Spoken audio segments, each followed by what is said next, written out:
Everybody, and thank you so much for joining us for our 5 Things to Consider series. And this one is on when you're making a statement on racism.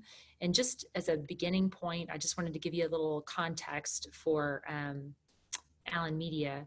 We're a public relations and public affairs and communication firm. We do crisis communications. We have a social justice practice that Shawn Williams, my colleague, leads, that we started in 2019. And we wanted to offer everyone an opportunity to talk about, we wanted to share some things we've learned as people are talking about racism and they're making statements. And I know Shawn's going to kick us off in a minute on that, but Allyn Media has been around since 1983, and we're based in Dallas, Texas, and we do a lot of messaging and statement writing for our clients, and that's where we're coming from. So.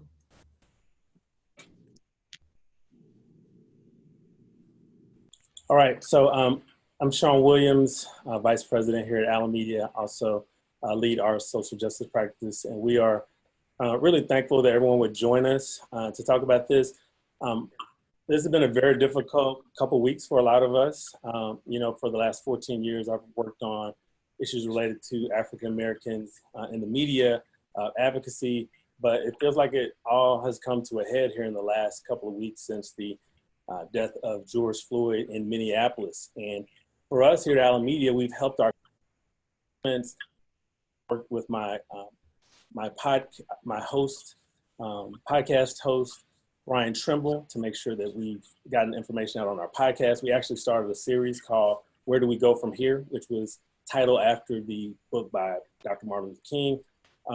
We fielded a lot of phone calls and questions here at Allyn Media. Like a lot of folks, I'm tired. I've, wondered, how we're going to keep going through. But what I do is I think about the people who didn't have the luxury of being tired and kept moving forward as they face issues of racism in our country. I think about my grandfather who served in World War I in 1917 and came back to a country where he couldn't even fully participate in the freedoms that he was fighting for. I think about my grandmother who didn't want to move to Paris, Texas, our hometown, because 15 years before she was born, in our hometown of Paris, an African-American man, a black man, was burned alive as he was lynched in the fairgrounds of the city, and 10,000 people came out to watch.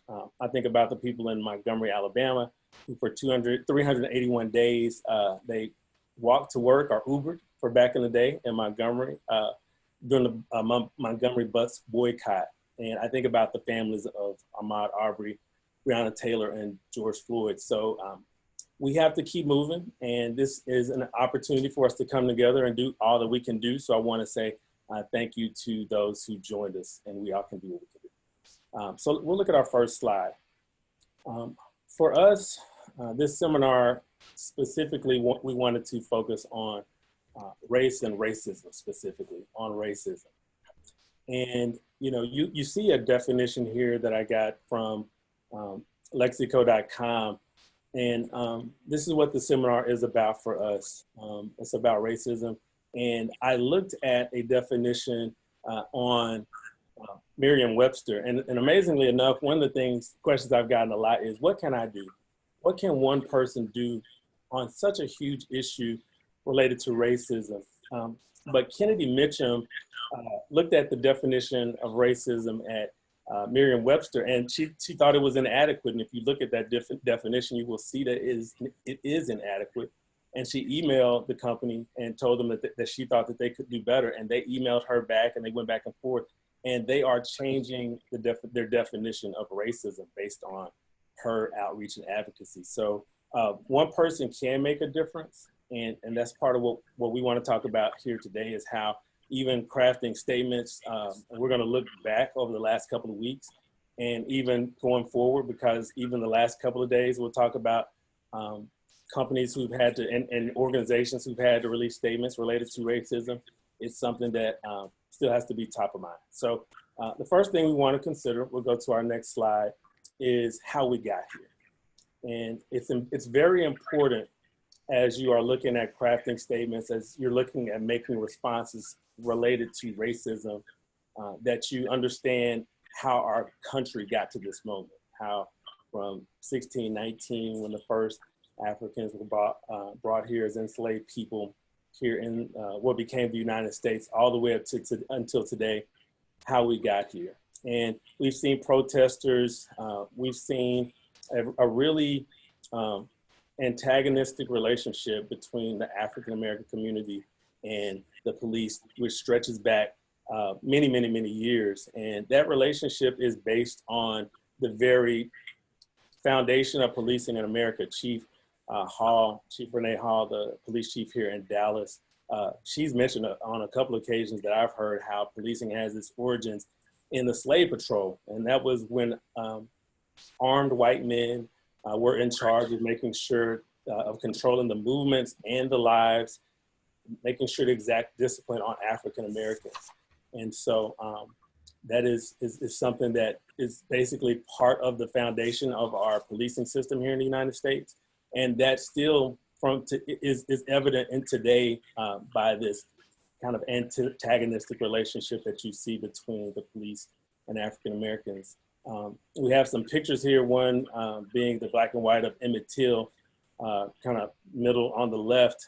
And, you know, a lot of times we look at these incidents as historical, which they are, and it looks something further back. But I know for me, from my personal experience, when I think about Emmett Till, who was lynched in Money, Mississippi, when he was 14 years old, while he was from Chicago, I think about going on walks with my grandmother back in the late 70s and early 80s. And we would go on walks, or if we would go to a store, if I was whistling, she would say, you know, a boy got killed in Mississippi for whistling at a white one. And I would think that, you know, that seems so long ago, there's no way that that is even relevant to today. But it is how close and proximate that the history is that feels so far away. And now we're seeing a lot of things that are repeated. So I would ask everyone to go out, and the first thing to do would just look at history, you know, study the riots that happened in the Red Summer in the around 1919 to 1921. Look at what happened at Black Wall Street in Tulsa, Oklahoma, when hundreds of Africans basically just for being prosperous. And so we want to make sure that we know how we got here. And again, even with our most recent incidents, it's important to know what happened to Breonna Taylor, know what happened to Ahmaud Arbery, obviously know what happened to George Floyd, and even locally, Jordan Edwards, Botham Jean, Tatiana Jefferson, know why people are protesting, why people are upset. So we'll go to our next slide. And the second thing that we wanted people to understand is that courage is being rewarded, especially in these statements. And the statement that you see here was released very early by the Chicago Bears and their chairman, George McCaskey. And we see two things that are consistent in what we've seen as effective statements that have been released by organizations. And we see it here in this statement. And you'll see it in others that we list in our resources. And if you have questions as we're going, we are going to take questions through the chat, and we'll answer those. And then any questions that we don't get to, we will answer those on our resource page. But the two things that we see in the statements that we've seen to be effective, number one, either they mention by name the individuals who have been victims of recent violence. And most notably, you will see George Floyd, you will see Breonna Taylor, and you will see Ahmaud Arbery listed in most of the statements, the effective statements. But in this statement by the Chicago Bears, while they didn't list by names up here, you see that they talked about the fact that there was an African-American man, and it talks about that person dying at the hands of officers. So the second thing that these effective statements have done is that they've mentioned that either that they died at the hands of police or that they died at the hands of someone who was white. They mentioned the race of the person who perpetrated the violent act against them. And so, you know, there are a lot of statements that have been released that have a lot of words, a lot of buzzwords. They talk about race, they talk about healing, they talk about diversity. But when it relates to why people are marching in the streets, why there has been unrest, and why we've seen the sustained effort, it's specifically related to racism, and it's related to how African Americans feel that they've been treated by law enforcement, and how we've expanded, seeing people expand that to the workplace, racism in the workplace, healthcare disparities, and as we've seen with COVID-19. So again, the effective statements have had these two things in common. They mention the race of the person who died or their name, and they have mentioned the race of the person who committed the violence, or listed that they were part of law enforcement if they were. So we have another statement that was not as effective that we'll see on our next slide. And this statement was released by the New York Knicks, James Dolan. A couple of things about this statement. Number one, it was late. While other organizations in sports were releasing statements, they waited a long time, which wasn't unexpected necessarily by people who follow the Knicks. But when they did release a statement, it's what you see here. And it talks about equal society, no racism, bigotry, no violence or hate. And that's something, I think it really is the bare minimum, because that's something that we could have released that statement a month ago, 2 months ago, and we could all look at that and agree with it and not know it's not even time specific. So I think the effective statements are speaking to the times that we're in, and even moving forward, they will be relevant and timely, those statements. The next slide and the next takeaway is having diverse voices as part of making these statements, putting together the statements, putting together responses.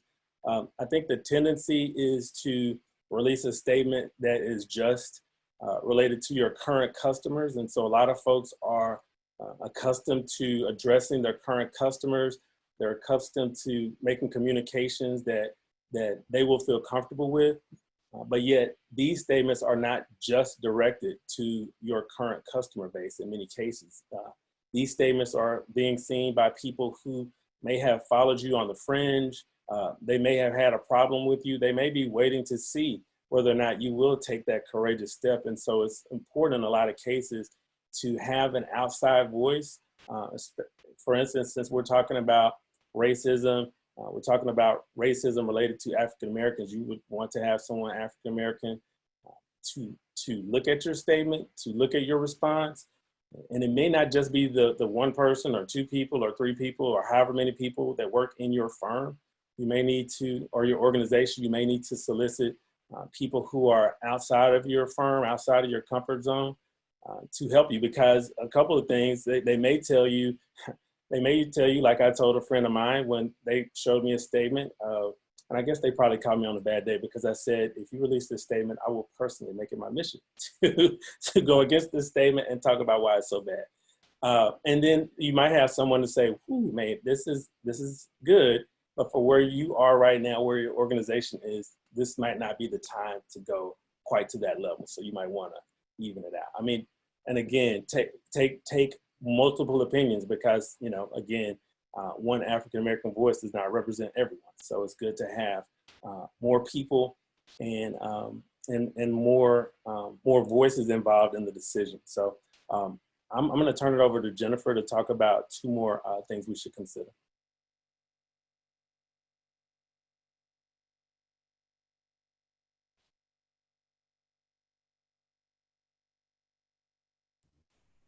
So the two things that I was going to talk about are context and content. And if you had been following Ben and Jerry's ice cream company, you would know that 4 years ago, they were very vocal with the words that they chose in their communication. They announced that they were going to support Black Lives Matter and that they were going to take actions to do that. And then if you saw this statement a couple of weeks ago, and we have a link to the full statement on our website with our resource page. But if you saw this full statement, not only does it name a lot of people's names, and it goes deeper as Shawn's comments did earlier, it also talks about 4 calls to action that that company has, and it's consistent with their mission and their principles. So the context of what's going on in the world is there. It's very relevant, like as Shawn was saying, with the contrast with what the Knicks put out. And then the content of it is very specific. There's not a lot of vague language. It's really clear what they're trying to do. If you are a member of a Dallas area YMCA, you received an email like this. The Y did the same thing. Again, thinking about context and content. When you read this message, it's clear that the context is the moment that we're in. Just like the Ben and Jerry's message, it was very relevant to the moment that we're in. But the content is appropriate for the YMCA and where it is, and it ties directly back to its mission. You see that language. We work diligently every day to be a cause-driven organization that supports youth development, healthy living, and social responsibility. And then they go on, again, they talk about Mr. Floyd, they talk about social inequity and what the Y stands for. So again, there's the context of what's going on in the world, but it's tied very tightly to their specific mission. In contrast, I'm going to show you something that Laguna College of Art and Design posted. So they made a post and it used some of that vague language that Shawn talked about. It doesn't mean it's not important language, but it's just not in the context of the moment that we're in. As Shawn said about the Knicks, these are good things. They're just not contextually relevant. And then it was also tagged with All Lives Matter. And then people started to comment about that. And instead of making a separate post, the school at first chose to just respond to it. And I say the school because even if you have one person on your staff who's responsible for social media, right? When you have blessed this person with the authority to go out into the world and make your comments, then they're speaking on behalf of your whole organization. And I know some places have said, oh, well, we didn't, that's not what we think. That's just what our person who's posting on social media thinks. And that's not an excuse, right? The social media is a sophisticated communication tool. And so you need to make sure that the person who is in charge of that has the message and the voice of the organization, back to Shawn's comment earlier about making sure you have diverse voices at the table. Laguna College of Art and Design responded, I think over 5 days later, with a post that was dedicated. And they made an interesting choice. I just want to take a minute, since we are a design firm also, when we're talking about communications is visual, but it's also the words that matter. And when we think about social media, we all think very visually, right? People love videos, they love photos. And generally, people like myself and Shawn are pushing you for fewer words in your post. But in this moment, I think that it's possible that a lot of things get lost in the comments, right? There's some very effective language there, but all I see with my eyes when I scan over this post is, we hear you, we're listening, we'll improve. If I wasn't already personally invested in an apology, I might miss all the good stuff. So just as we're thinking about those words that matter so much, as Shawn pointed out, we also feel like the way you display those words matters. And in this situation, having more copy like the Bears used, or having more copy like Ben and Jerry's used, or more copy like the YMCA of Dallas used, was very important, because it was a issue that demanded those words and that communication, and that was successful, right? Because clear communication is successful communication. So you're probably familiar with Mr. Breeze. And while it is known that he has done a lot of good things for the city of New Orleans, and while we understand that the city of New Orleans is over 60% African-American or Black identifying, one of the things that Mr. Breeze forgot was context. Remember, I'm talking about context and content. And to Shawn's earlier point, you could read what he said here, and it's very personal. It's about his personal experience and his grandfathers, right? But the moment we're in isn't about Drew Brees's grandfathers. It's about something bigger. And so we're missing the context. And it's back to what Shawn said again about the Knicks. The statement could have been 3 years ago. It could have been today. And so when we come back and we see him post not one, but two apologies, one was in writing with some very specific language and some calls to action, and then one was in video. And his colleagues, as we all know, his colleagues got in there and had that conversation with him, but you'll see that language really pivoted to be contextually relevant. And then Shawn, I'll turn it back over to you. So we went through our 5 things that we wanted you to consider. And then we also want to leave you with some takeaways just to make sure. And then again, if you have any questions, feel free to put those in chat. We have a couple that we're already received that we're going to start with. But number 1, be mindful of the big picture. This is, the reason that this has been such a sustained movement over such a long period of time is because this is 400 years in the making. And so any statement that you make, any portion of this conversation that you decide to be a part of, you have all of that history that you should consider. And even if we have people who've joined us from outside of Dallas, but we know a lot of our friends from Dallas and North Texas are here, also be aware of the history of Dallas. Also understand what has happened here. When we were sharing some resources, one of the resources that we are sharing is a PBS segment on lynching in America. And there was a lynching here in Dallas on Main Street, right downtown, that is part of this city's history. And the city even today is working on how to memorialize that, how to contextualize that. That's something that if you decide to have a conversation on race, and as race relates to this city and the difference between North and South, you have to understand all that history. So we want to make sure that everyone is understanding of the big picture. Number 2, be intentional with your word choice. Words matter for us in this business, and for many of you who are PR professionals, you obviously know that that words matter. And so it can make a huge difference as it relates to conversations around race and how people take things. I had a big Twitter argument the other day. Not that I try not to make it a habit of having Twitter arguments, but over the last couple of weeks, I've had a few, I have to admit. And someone tagged or put in their statement, "You people." Like, for instance, you people just aren't going to be satisfied with anything. You people are trying to make a big deal out of nothing. And I tagged and said, "You people" has racist connotations. It comes from a place of racism in the past when people used "you people" as a message of division.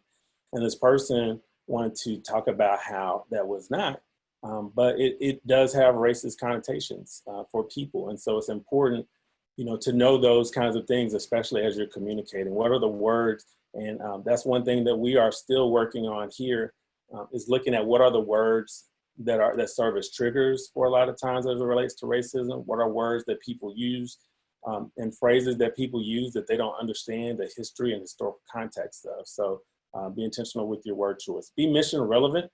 We saw that in the statement from the Y. And we work with a number of educational organizations here, and some of thinking about what can we do as an organization. But if you're an education organization, one of the biggest systems of racial oppression and racial inequality is the education system. So you can talk about what is it that your organization is doing as it relates to closing the gaps as it relates to racial inequality or educational attainment inequality that is specific to the mission of that organization. And many of us, for us, we are a communications firm. And so, we have used the resources that we've had to do a seminar like this. We've used our resources to have a podcast series. So what you can do towards your mission to help in this time is very important. Be specific about the actions you will take. Some of the statements that we've looked at over the last couple of weeks, we are committed to having continued conversations. We are committed to making sure that everyone is treated equal. We are committed to making sure our voices are heard, which are all important things. But again, if you look at the statement by Ben and Jerry's, you will see that they have specific things that they plan to do to dismantle what they refer to as white supremacy.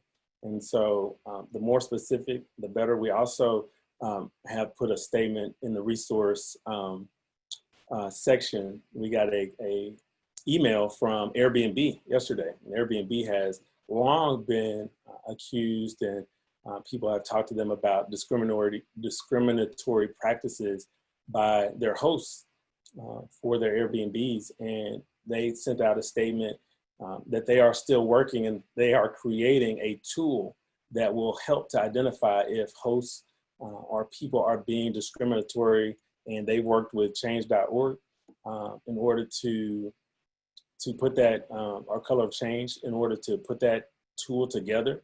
And they say that they want to share that tool with other organizations to help them try to identify and weed out racism and discrimination. I think it's called Lighthouse is the name of that tool. But again, it's very specific. And then the last thing that we would like to say is to be ready to listen. You know, especially for those of you who have African-American employees in your company, for your African-American clients and customers, this is a time to listen and better understand. And I think, you know, there's a quick reaction that a lot of people have, especially if they feel like, you know, they have been an advocate, if they feel like they have been, you know, against oppression, against racism.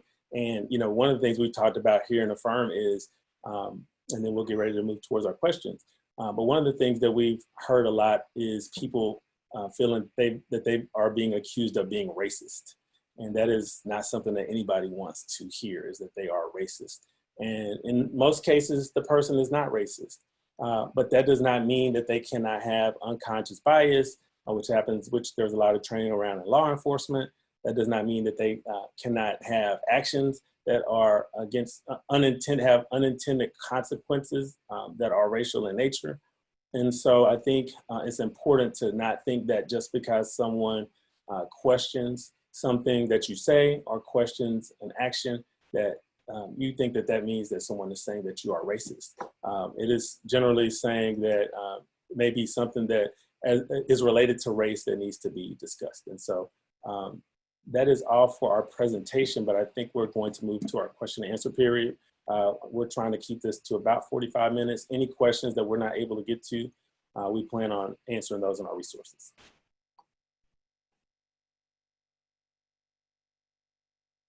Jennifer, you want to take the first one? Yes. Suzanne Kedron, who is on the chat or is on the call, sent some questions yesterday, and I promised her we could start with those. And there's two. Number one, who's the best person to author the statement? The main person, like the CEO or the managing partner, or the chief of diversity and inclusion? And Shawn, do you want to take that one? Yeah, we believe that the best person to author the statement is the CEO or managing partner. You know, if it really matters, it's important that the head of the organization, their voice is the one that is clearly heard. Leadership matters right now as it relates to where we are. We do, again, want to go back and say it's important to have diverse voices. So it's important in order to make sure that statement, it should be a statement from the heart. It should be a statement that represents what the organization feels and their values. But also, if they talk to their diversity team, if they talk to maybe their African-American resource group, that can be very helpful to make sure that they don't have any unintended consequences in any of the language that they use. We've seen that from some of our clients where they have a really thoughtful, personal message that they've put out from the top that they want to share. But again, a lot of cases, it may be very heartfelt for them, but it may not be relevant for this moment. And so they run it by some people who help them to do something a little different. So we think it's important, though, that message comes from the top. And the second question that we received in advance yesterday was, so now you've issued a statement, then what? And what's the follow-up path? We are encouraging people to continue the conversations with their clients and with their customers. We are also asking them to get more information about what the problems and challenges are. We work with a group for Oak Cliff. And one of their stated missions is to combat systemic oppression in Oak Cliff. And that is in their mission. And so as something like what has happened over the last 2.5 weeks in our country related to racism after the death of George Floyd happens, Oak Cliff is already on the ground, working on the 7521 zip code on issues related specifically to African Americans in many cases. And they have the statistic on their website of what those are, but we think that organizations need to get a better understanding. And there are a lot of organizations and corporations that have made donations to African American causes, to Black Lives Matter, and those things are very important. But we think it's important to communicate to your customers and clients exactly the things that you plan to do, how you plan to get involved, and find organizations that can help you and your company better understand why these challenges are going. And that also goes, I have to say, that also goes with law enforcement. I worked at Dallas Police Department for almost 4 years. They have a great community outreach organization. Learn more about what they are doing. What is the Dallas Police Department doing in order to try to make sure that these connections and relationships are getting better? There's a great question in the chat from Terry Pierce to everyone. Is it too late to make a corporate statement now? And David Frederick, I have to recognize you, Chief Marketing Officer of the Dallas Y, says, I believe corporate statements made now need to include action or points of steps that will be taken. A statement without seems a little, what David has said, too late. And Shawn, do you have some thoughts on that too? Yeah, I agree with that. But, things are continuing to happen. And so part of the reason why we think it's important to think about this is because the situations are changing. If you saw what happened with Oklahoma State, for instance, on yesterday, their coach Mike Gundy had on a shirt that one of their players did not agree with. And the player went on and started to tweet about that. And then other former players who played at Oklahoma State talked about that. And then the university had to release a statement. And so, the time for making a generic statement about how an organization feels about racism or feels about the death of George Floyd, absolutely too late for that. But there are still opportunities for people to give updates. And it is an opportunity because things are changing every day. And like I did just reference what happened with Airbnb. And so, I think that if organizations want to make their voices known about what they plan to do to combat racism, I think that they can still do that, but it should be mission relevant. It should be specific. That's a great point. And I know John Altshuler has said, is it ever too late to be against racism? And I guess, in response to that question, I think, Shawn, you put some good context around it, and that being relevant, again, in the moments as they change, and making sure, I think that this is an ongoing conversation, right? Because that's what we want. We don't want a flash in the pan. If people are at a moment where they recognize there's an opportunity to do something different, something better, then it might be sharing your plans about how you're going to do something different, something better. Even if it's, if it's not the biggest step in the world, it might be a good step for you. And sitting together with that employee resource group or that committee and talking about what are those steps that we feel comfortable talking about shows an effort. And I think too, what I've witnessed with clients, and Shawn, I'm interested to hear how you feel about this, is that sometimes that first step, people are nervous or they're so motivated, but they were so motivated in the moment to participate in the conversation that then it gets a lot easier as they move forward. Shawn, have you seen something like that, or the opposite? No, I agree. I think, there are a number of clients that we work with who just had not taken a step like this before, and it was very difficult for them. But to John's point, we should all be against racism, which is why, we have focused so much on this.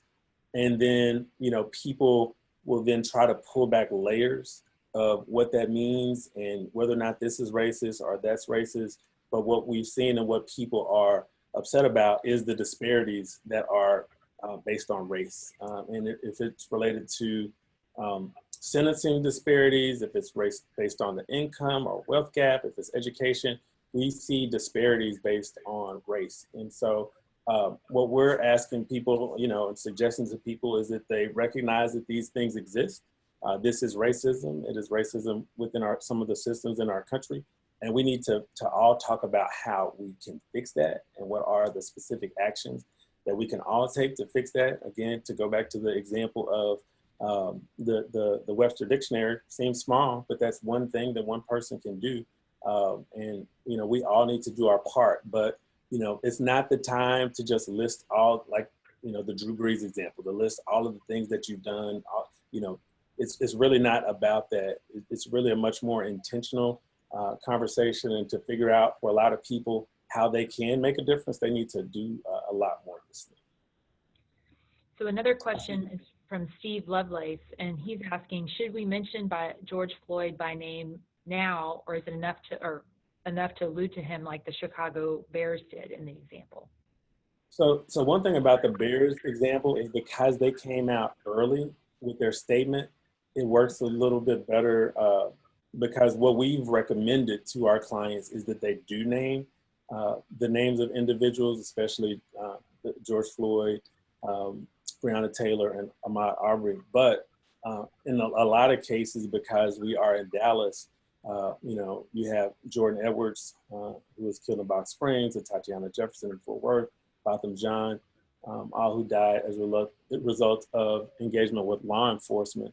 And so we believe that it is added benefit to the statement, and it gives it much more power if the names are mentioned.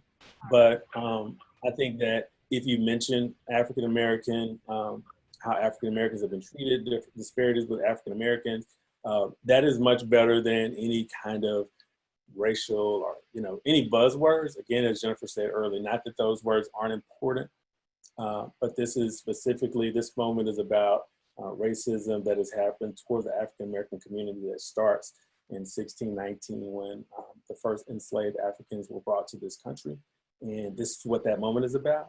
And so if you do name African American the way that the Bears did, but I think because they came out so early, and we have one of the resources we have is a look at other statements that other teams in the NFL made, and you can see how their statement differs from those.